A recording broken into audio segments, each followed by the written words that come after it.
حضرت مولانا سید ضیاء اللہ شاہ صاحب بخاری اپنے پرجوش خیالات کا اظہار فرما رہے تھے. ہمارے بہت سے مہمانان گرامی موجود ہیں.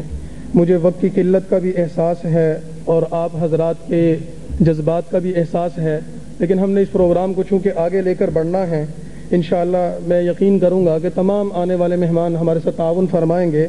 میں دعوت دے رہا ہوں، بلکہ وضاحت کر رہا ہوں کہ ہمارے اس نشست کے بہت ہی مہمان، بہت ہی معزز بر صغیر پاک و ہند کے عظیم مورخ ڈاکٹر ابو سلمان شاہ جہاں پوری صاحب، وہ اللہ تعالیٰ ان کی حفاظت فرمائے، وہ ہمارے مہمانان گرامی میں شامل تھے، لیکن اپنی طبیعت کی ناسازی کی وجہ سے، بہت زیادہ ذوف کی وجہ سے وہ تشریف نہیں لا سکے.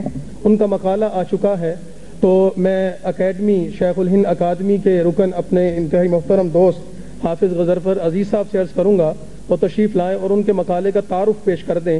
انشاءاللہ کتاب جب شائع ہوگی مقالہ جات کی، اس میں وہ تفصیل سے آپ اس کو پڑھ سکیں گے.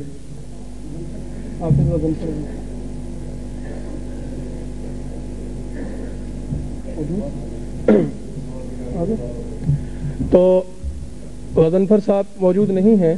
میں ملتمس ہوں پنجاب یونیورسٹی کے سینئر استاد پروفیسر محمود الحسن عارف صاحب سے کہ وہ تشریف لائیں اور اپنا مقالہ پیش فرمائیں. ڈاکٹر محمود الحسن عارف صاحب.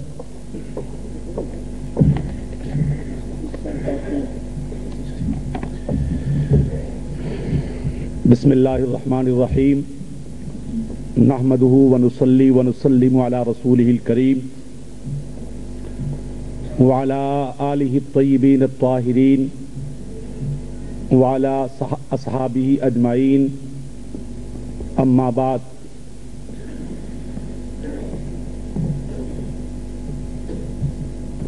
حضرت شیخ الہند کے سیمینار میں اسٹیج پر جو علمی اور ادبی کہکشاں علماء دیوبند کی بیٹھی ہے، اور جو علماء اس وقت سامنے کرسیوں پہ تشریف فرما ہیں، ان سب کو سلام. شیخ الہند اکادمی نے آج کی جو یہ خوبصورت محفل اور مجلس سجائی ہے، اس پر وہ یقیناً مبارکباد کے اور تحسین و تبریک پیش کیے جانے کے مستحق ہیں. لیکن میں سمجھتا ہوں کہ ایک آدھ مجلس منعقد کر لینے سے وہ حق ادا نہیں ہوتا جو ہم پر ہمارے بزرگوں کا اور ہمارے اسلاف کا ہے.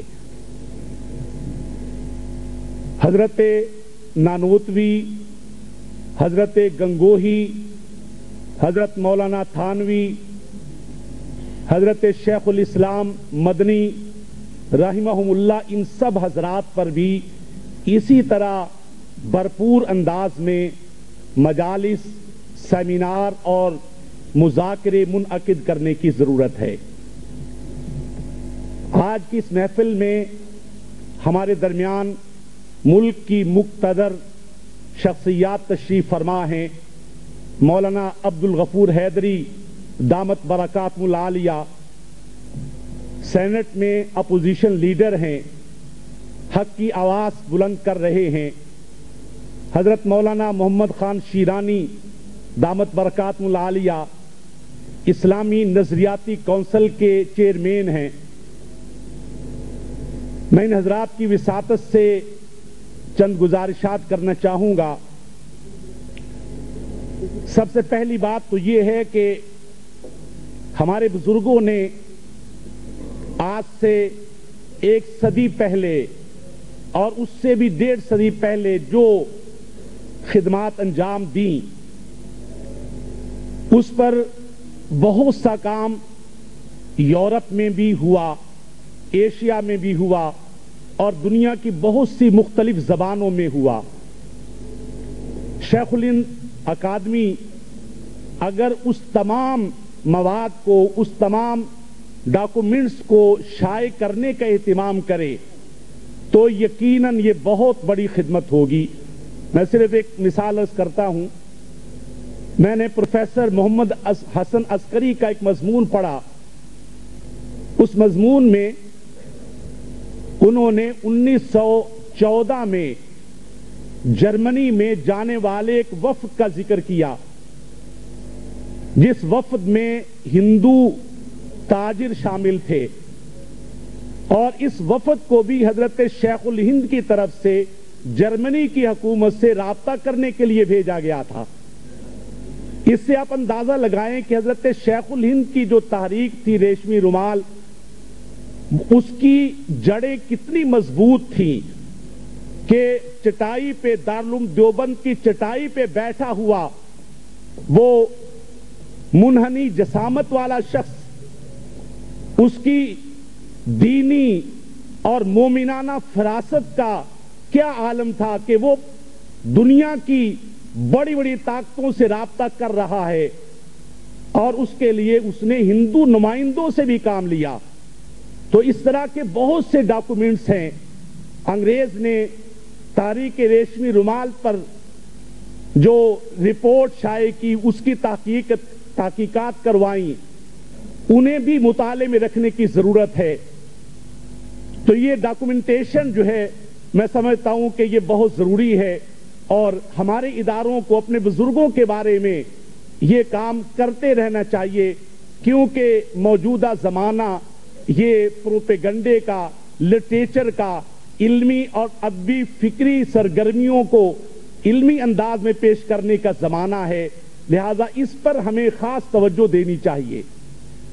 اسی طرح سے ہماری نصابی جو کتابیں ہیں اس میں دارالعلوم دیوبند کے علماء کا کردار جس طرح سے گھٹا کر پیش کیا جاتا ہے، حضرت شیخ الہند کی تحریک اور اسی طرح سے حضرت سید احمد شہید رحمہ اللہ کی عظیم ترین تحریک جو آزادی کی تحریک تھی، جس کی قرون اولیٰ کے سوا کسی دور میں کوئی مثال نہیں ملتی، ان تحریکوں کا صرف مختصر سا ذکر کر دیا جاتا ہے، ان کا صرف تعارف کروایا جاتا ہے.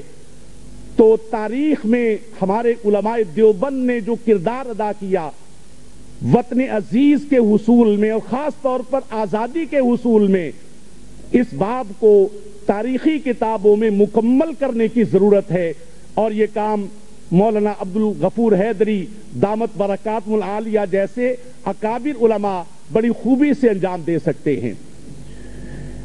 اس کے علاوہ آج ہمیں علمی سطح پر، سیاسی سطح پر اور مذہبی سطح پر جس اتحاد اور اتفاق کی ضرورت ہے، حضرت شیخ نے اپنے زمانے میں آپ نے سنا کہ حضرت شیخ نے علی گڑھ تحریک کے ساتھ بھی رابطہ کیا اور ان سے باقاعدہ طور پر یہ طے کیا کہ علماء دیوبند جو فارغ ہوں گے وہ علی گڑھ جائیں گے اور علی گڑھ کے علماء یہاں دیوبند میں آئیں گے. اور پہلے جو 5 علماء منتخب ہوئے علی گڑھ جانے کے لیے، ان میں مولانا عبید اللہ سندھی رحمت اللہ تعالی علیہ بھی شامل تھے. تو اس سے اس بات کی ضرورت محسوس ہوتی ہے کہ ہمیں قدیم علوم کے ساتھ ساتھ جدید علوم و فنون کی بھی ضرورت ہے.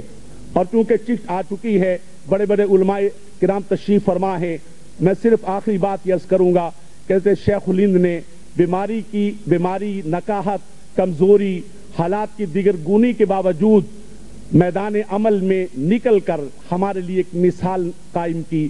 اور علامہ اقبال نے شاید انہی جیسے بزرگوں کے بارے میں کہا تھا، نکل کر خانقاہوں سے ادا کر رسم شبیری. آج بھی ہمیں رسم شبیری ادا کرنے کی ضرورت ہے، اور ہمیں وقت نے ایک دفعہ پھر اسی منزل پہ لا کھڑا کیا ہے. آج پھر انگریزی تہذیب و تمدن کے ساتھ ہمارا ٹکراؤ ہے.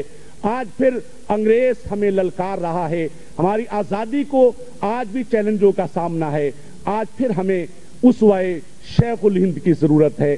اللہ کریم اس سیمینار کو ہر طرح سے کامیابی نصیب فرمائے. بہت شکریہ.